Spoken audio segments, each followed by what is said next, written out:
energy is in very high demand because other sources of energy such as fossil fuels is too much consumption, which creates problems in everyone's life. This high demand of electricity can be fulfilled with the help of solar energy, wind energy, and water. Let us talk about water energy. In case of water energy, we construct dams to generate electricity, but the technology used in dam has many limitations. For example, the main purpose of dam is to main purpose of the construction of dams is to generate electricity and fulfill the requirements. But in present, the structure we are using allow us to generate a limited amount of electricity. So, keeping all these things in mind, we prepared a model which is flexible towards the electricity generation, and it also help in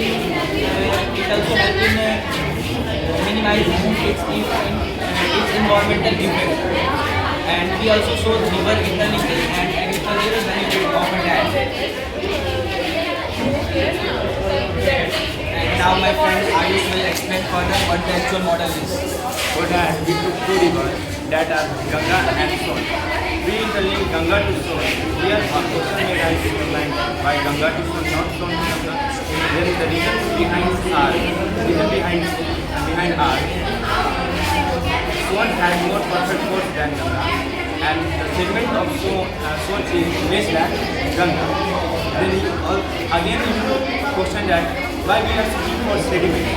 Then the answer is that the main sediment which heavy sediment decrease the durability of dam, so that we thought that we apply a mechanism which block the heavy sediments of Ganga and let sediments which can flow with the Son can go to dam.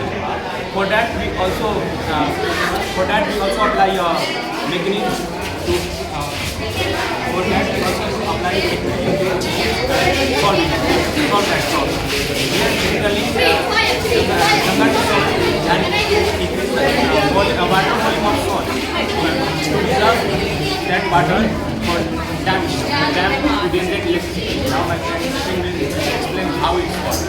So that was interlinked. Now let's come to the structure of it. So our structure also has our dam also has the same structure as our dam also has a reservoir to accumulate and store water. But the difference in our dam is the spillway. In other dam, spillway is used to release the water, but in our spillway don't do so. I will talk it further, but let's talk about how to release the water from the reservoir. So there are two devices. First, intake tunnel. These two tall structures are intake tunnels. They will take water and transfer it to turbine. Now you may ask why there are nets in the intake tunnel. So in normal dams, when aquatic animals come in the reservoir and it pass through the spillway, it hits the turbine and get killed. And sometimes turbine get also damaged. So to solve that problem, we have used net in the intake tower. Only water is allowed to enter in the intake tower, and no aquatic animal can enter in it. And by this, water will get in the turbine. Now it was the one way to release the water. The second way is the divergent channel. Here, you can see the divergent channel.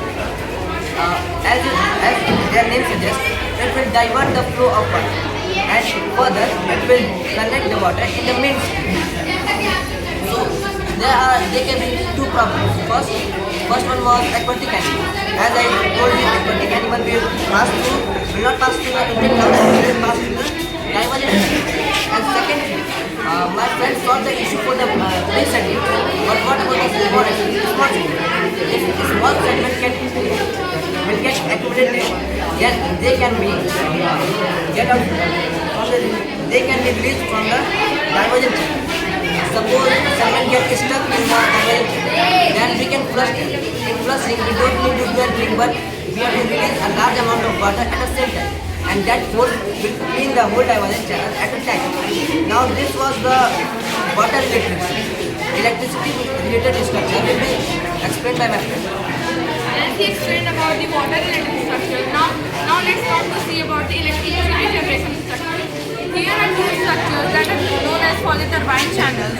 With the flow of water from the intake tower, there will be rotation in the turbine, and that will further generate electricity. And the electricity will pass through the power station to the different areas. But here is the question lies that the flow of water accumulated in reservoir can damage this structure. So here we can say that here is a spillway that will act as a barrier between the water in reservoir and the turbine channel. Here are the main advantages of the turbine channels is that we can extend the number of turbines as per the need, because it is about time investment program. Now about the solar panels, as the water that is flowing through this way that is already used for generating electricity can be used for many purposes like irrigation. We can supply this water to the nearby field so that we can irrigate the crops. And second, for domestic purpose, we can also use this water for domestic purpose like washing clothes and bathing animals. By providing channel flowing water so that this water can flow to the nearby villages and village people water requirement can also be fulfilled. Now, as the demand of energy is high, large amount of electricity should be produced, and this can be done by using the technologies, hybrid solar hydro technology. In this technology, we combine two renewable resources. First is water and the second is sun. By combining these two renewable resources, we can produce large amount of electricity. In this technology, solar panels were set on empty spaces like the bank of the dam and near power houses, and these solar panels will generate electricity. Now, advantages of this technology. First, land space. These solar panels doesn't require much land space, so that for the land space should be used for construction of house, building, and agricultural purpose. Second, cooling effect. This water that is present in the dam will cool down the solar panels, which increases the worker efficiency by 5 to 10%. Third, for management of the solar panels, water management and powerhouses, there is requirement of number of people. So hence, this project is also beneficial for creating growth and employment opportunities, and hence consequently it increases GDP of our country. Thank you.